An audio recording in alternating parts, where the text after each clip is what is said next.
Hello and welcome to Girls for Greatness. I am your host, Delia Perry, and I am on a mission to help you rock a life empowered by your own greatness. This show features the incredible stories of women who have overcome their own struggles in order to find triumphant success. It is my hope that their stories will inspire and motivate you to do whatever it takes to live the life you really and truly were meant to live.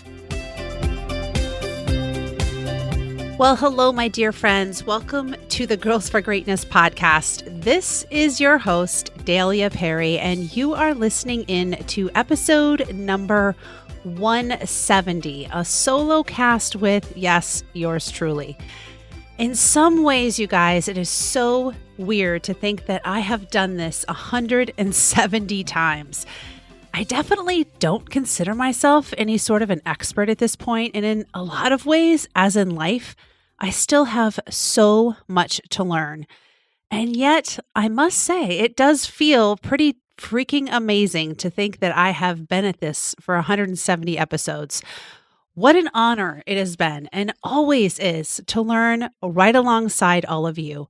What an honor it has been to have so many incredible guests grace the airwaves of this show with their own inspiring stories. But today, you're stuck with me. And as though with a lot of my solo casts, this one I promise to be short and sweet as well. I just wanted to share with you all a few encouraging words about something that I myself have been doing a lot of thinking about lately, especially in this new year, 2023. I mean, here we are, already almost halfway through the month of January, if you're listening to this in real time. We are well on our way into the new year, and I don't know how your goals or resolutions are going at this point, but I do know that regardless of where you find yourself, I am sure you have either already struggled to follow through with what you have intended to do, or you most likely will at some point. At least that has been my own personal experience. And you know what, you guys? Maybe you are one of those people who is not a goal or resolution type person. Maybe you have things you want to work on, areas of your life you know you want to improve on, but your approach is less regimented. Maybe you prefer to work on things in your own time, in your own way. Both are perfectly acceptable, but that really is not what I'm trying to hone in on here.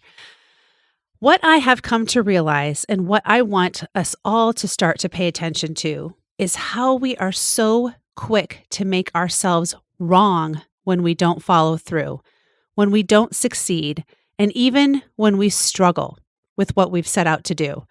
We so often resort to the way of thinking that involves judgment, disappointment, and maybe, just maybe, even self-loathing. Now, I know what some of you may be thinking. You may be thinking, Delia, if I don't acknowledge the mess-ups or struggles, then I am not being real with myself. And I'm even, in a sense, letting myself off the hook. Believe me, I have had some of those same thoughts. But let me clarify here. Yes, recognizing and acknowledging where we have fallen short is necessary if we are going to achieve anything. But there is a big difference between noticing and recognizing something and instead choosing to make yourself wrong for being in the place you are. Maybe, just maybe, our approach should be a little different.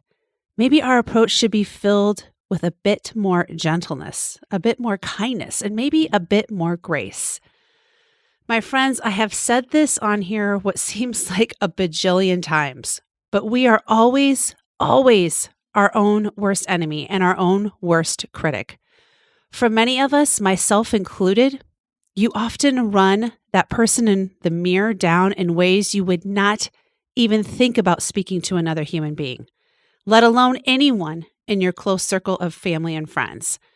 And I know for me that when I mess up, when I fall short in some area, I am almost always defaulting to the thinking of I am wrong or that I am in one way or another not good enough.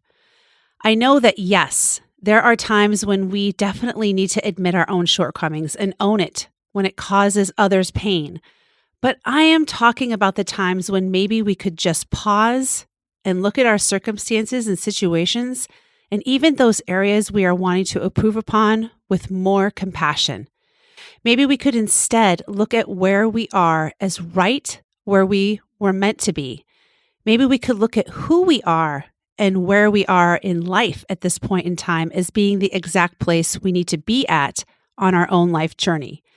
Maybe we should trust that the journey we are on looks exactly as it's supposed to right now. My friends, I am challenging us all to completely flip our perspective, to be more accepting of who we are right now, today, in this moment. Something I also talk a lot about on here. Maybe instead of constantly beating ourselves down because we are not where we want to be or where we thought we would be, we offer ourselves some grace and self-love and then move forward. I heard on another podcast recently that if there is one thing we could all do to move the needle in the right direction in our lives, it would be to be kinder to ourselves. And I wholeheartedly agree. Running ourselves down, picking ourselves apart, always dwelling on how we have fallen short. Well, I don't think that is probably the answer when it comes to motivating ourselves to change. I know it may seem counterintuitive from the outside, but you will never get to where you want to be in your life in any area by hating yourself along the way or by constantly dwelling on the fact that you don't think you measure up. And I think that should we take that approach and even reach our goals or achieve what we are striving for, we still will likely be unhappy and unfulfilled. I think oftentimes it isn't even about reaching some goal or achievement. It is more about what it takes to get to that goal or achievement. It is about the journey, and specifically, it's about what we discover about ourselves along the way that is the real thing that gives us a sense of accomplishment and pride in who we are. My friends, let's make this be the year that we say enough is enough when it comes to being our own worst critic. Let this be the year that we instead choose to speak kindly to the person in front of the mirror, regardless of circumstances or what has or hasn't happened. Let this be the year we choose to find the good, the gifts, and the greatness within us, the year we become our own biggest cheerleader. And I have a feeling, my friends, that if we do just that, then even if you or I don't reach all of our goals or all the things we want to accomplish, we will still be standing tall and proud of the amazing human beings we are. So with that, know I will be coming back in a few weeks with another inspiring interview.